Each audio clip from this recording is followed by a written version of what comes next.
Alright, so today we will get back to covering into some of what is best. Today we're going to be going over the best metallic beasts, as well as covering the new immortal that just came out. So let's get right into it.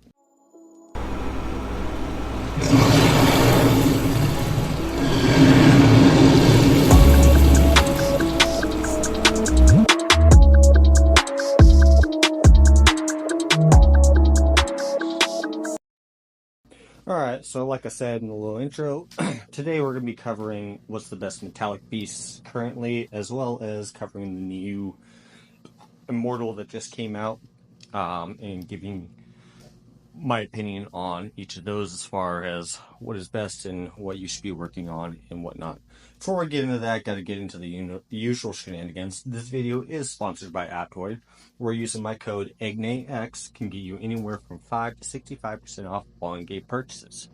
This game really doesn't require you to spend too much, but if you do want to spend to be able to boost yourself up a little bit, this is a great way to save quite a bit of money doing so.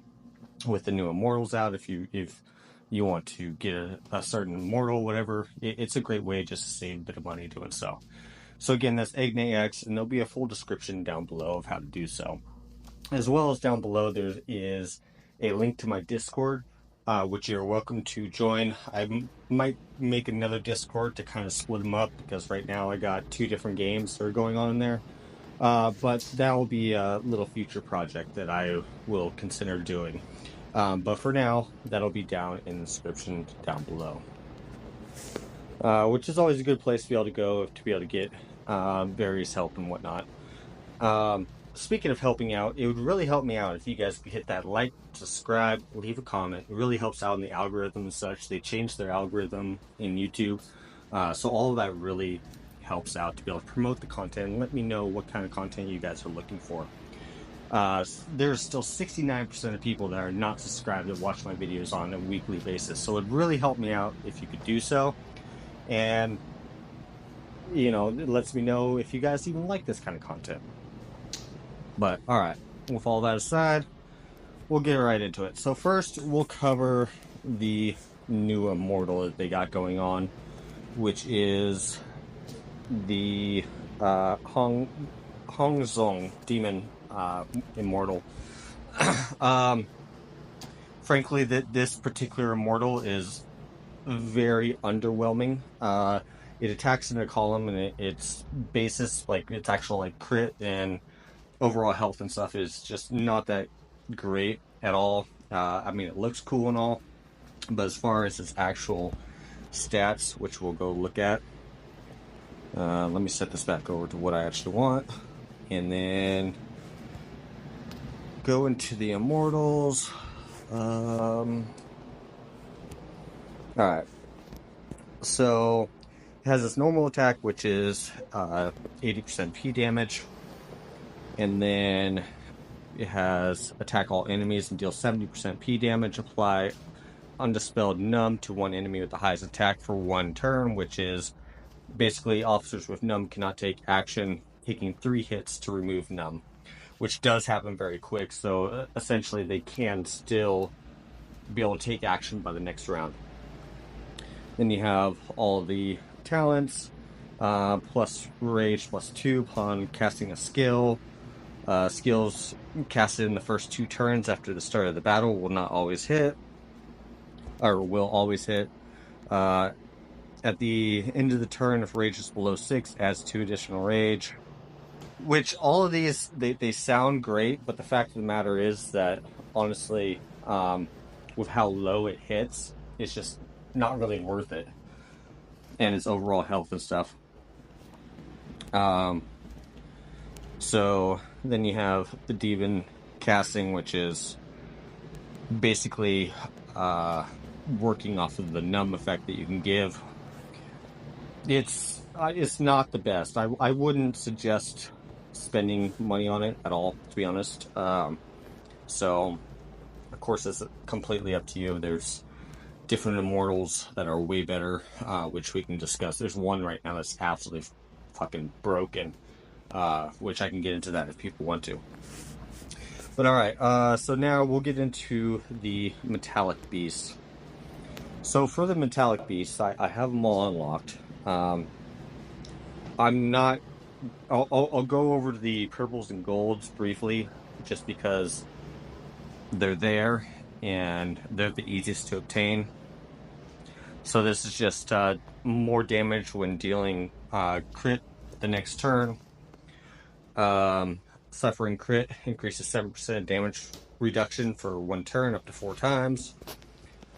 Then you have heals, HP of 140% attack every 7 times of being attacked, which honestly your hero might be dead by then.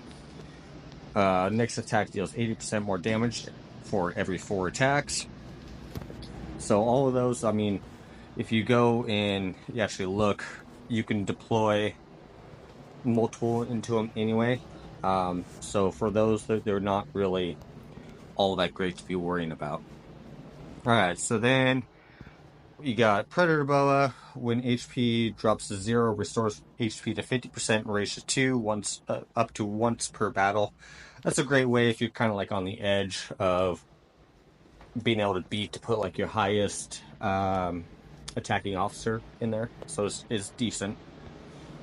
Then you got the healing effect plus 36. Not really all that great.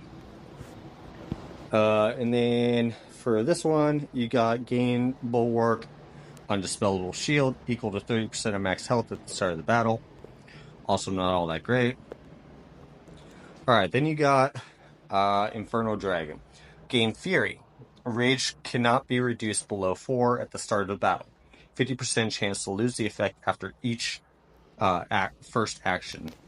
So this is actually really good, especially in that that opening hit, when everybody's beasts are going on and shit like that. This is a great way to make sure that like your power hitters or your rage builder heroes are not losing their rage. They're able to do that. So even if you have a hero that's completely drained of rage, if you have something like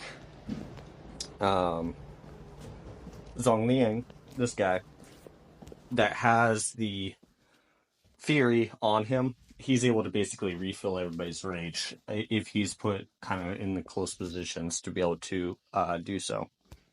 So he is probably very top tier to actually have. I would say he's probably the first to second, maybe arguably the second best to have as far as metallic beasts. Alright, and then you have this one. After an enemy action, swap rage with the enemy's highest rage, only when enemy rage is higher, up to once per turn and 2 times per battle. This is another top tier one. Because obviously, as it says, you're able to switch the rage. So if you have, say, your top hitter that depleted its rage doing actions and such, and then you can swap so that next round it's able to do that action again. Very useful. This is arguably first or second, along with the other one that I just mentioned, as far as the best metallic beast to have. And then you have the Empyrean General, which is skill damage plus 36, restores 2 rage upon killing an enemy. Typically in any PvP, honestly, once you've actually killed like one enemy, it goes pretty downhill after that. It goes pretty fast. So this is like kind of a B tier to me. I'd say it's like third best. Because obviously this is a rage game to where having more rage is definitely more beneficial to you, no matter what. So this would be like the third one I'd work on as far as the metallic beast. All right, guys. Well, I hope that helped you out. Please drop a like, subscribe, and we'll have future content coming out. So, Agnes out. We'll see you in the next one.